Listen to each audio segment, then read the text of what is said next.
Next, the busing of migrants, not an isolated event. The right-wing plan to demonize migrants and how it proves cruelty is the point. Back to today's big story, migrants being used by Republicans who have no real solutions for fixing America's immigration system. 6 buses of migrants from El Paso arrived in New York City just today. New York City officials say more than 10,000 asylum seekers have been bused from Texas over the past month, overwhelming the city's shelter system. Friday, Texas Governor Greg Abbott bragged his office has bused more than 11,000 migrants to New York, Chicago, Washington, D.C., and Chicago so far. Cost to taxpayers in Texas, $12 million. Not to be outdone, Florida Governor Ron DeSantis took credit for flying migrants from Texas to Martha's Vineyard earlier this week. Yes, from Texas, not his own state. And DeSantis has made it clear he's going to keep doing it. Question before us this weekend, what will it take to make them stop?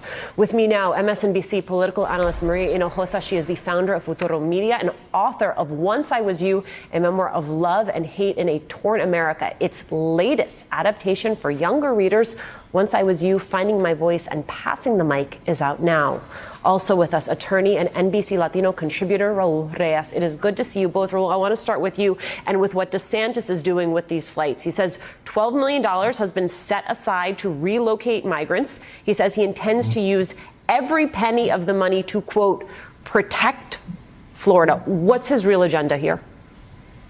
Well, I would say his real agenda is to distract and deflect attention from a lot of other issues that Republicans do not want to talk about. Things like Biden passing the Anti-Inflation Act or the public anger across the country we're seeing over the abortion issue. But I think it's important to mention from a legal perspective, these actions by Republican governors are completely without any type of legal authority. Our Supreme Court has been quite clear and consistent on this. The fact that immigration matters are the jurisdiction of the federal government. These governors do not have any type of legal authority to move migrants around the country, whether or not they see it as taking matters into their own hands for the betterment of their own state. This is just illegal. And I think in the case of the migrants we've seen sent to Martha's Vineyard, there are some circumstances that suggest that there was the element of fraud involved in their going to Massachusetts. And if that's the case, there should be investigation from DHS and the Department of Homeland Security into those circumstances. Maria, migrants were also essentially dumped in front of the residence of Vice President Harris this week. I want to show you this image. It's a 6-month-old baby being transported to a safe place, a 6-month-old baby. Maria, you have done some of the best reporting out there on these questions. Talk to us about the human cost, the reality of these political stunts. Well, you know, I'm not a lawyer. It's great to see you, Alicia and Raul. I'm not a lawyer. Raul is. But I think what I'm going to say is the sentiment of people across the country. And I've also said that this is going to backfire. It's going to backfire on Governor Greg Abbott and on DeSantis. It is beginning to backfire. But the important thing right here is that people are feeling that this is an international human rights violation, that people's heads are exploding.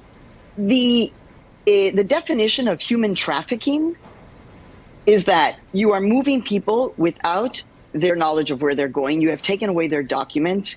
You have told them not to speak to anyone. These are the basic things of human trafficking. That is what is happening here right now before our faces. So that to me is the horror that the United States can in any way continue to break what is perceived, again, as normal international human rights practices. On the other hand, Alicia, la verdad, this is a horrible human story and how they're treating people, and I don't want to be a part of their circus. Pero esta gente son sobrevivientes, and they are the creme de la creme of the people that are coming to the United States. We're showing them on buses and not looking well. They are survivors.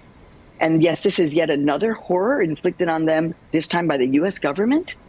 but they are going to end up being the most extraordinary contributors to our society. I know it, you know it, and it's just the pain between here and there is the horror. Right, and Maria, part of what you're saying also makes me think about the fact that so often we grapple with this question of this is not who we are, is this who we are? And I think the fact that you see all of these helpers, local school teachers, local parishioners coming out on Martha's Vineyard and saying, we want to help, we brought blankets, we brought food. That is who we want to be. That is how we want to show up in the eyes of the world. Raul, I want to go back to something you said because it confused me a little, and so I suspect that it may confuse some of our viewers. If this is not the purview of governors, how were these governors then able to intercede and do this? These governors are taking these actions on immigration right now with a very vulnerable population for the simple reason because they can. The longer they do this, the more likely it is that we will see lawsuits against these governors by the federal government. And I think as we get closer to the midterms, we will see some type of action taken by the Biden administration in response. And I also think as we talk about what is happening around the country with these migrant transfers, it's also important to think about what is not happening. These measures do nothing to fix our immigration system. They do nothing to strengthen our asylum process. It does nothing towards deterring illegal immigration. These stunts are purely performative. Besides being cruel and inhumane, they're really not advancing any type of constructive agenda except that of these Republican governors in Texas, Arizona, and Florida as well. So we need to look at it I think that way. And just as a takeaway, to remind people, as these governors delay the asylum process for these migrants, the average wait time for start to finish for an asylum case is close to 4.5 years. Yes. Meanwhile, actions by these governors are only increasing these wait times, adding to confusion and chaos in our immigration system around the country.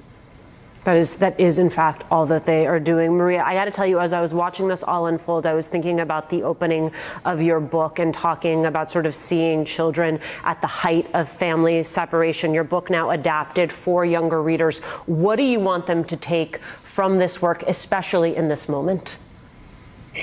Óyeme, Alicia, the reason why I wrote the book, another version, a completely new version, dedicated to kids, was in fact inspired by that moment when I encountered in the airport on the border in Texas, kids being trafficked.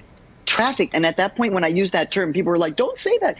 Yes, children, a little girl being trafficked. And I wrote this book because I want her, I hope, I believe, that she gets this book into her hands and that she sees herself, right? The message in the book is about own your power. You know, that's the whole thing, is that they want to show these images of us as powerless, as dirty. No. Again, the three of us are the result of some form of immigration, and we are successes because, as Emmanuel Miranda said, immigrants, we get the job done. And that's the truth. The fact, Alicia, that the government has been lying to immigrants and refugees, this is what we documented in my own documentary, where they said to Haitian people, you are going to be taken to Miami, and they took them to Haiti. This is our government lying. So that is who we are, and you're right. The other thing that I'm hearing here in Chicago, people that I was talking with just today said, it's horrible. This is so difficult for capacity, but we love them. We have their back. We're going to welcome them. We're going to do everything. And that is, you're right, Alicia, what we can rise to. Maria Hinojosa, Raul Reyes, thank you both so much. Maria's new book, Once I Was You, Finding My Voice and Passing the Mic, is out now.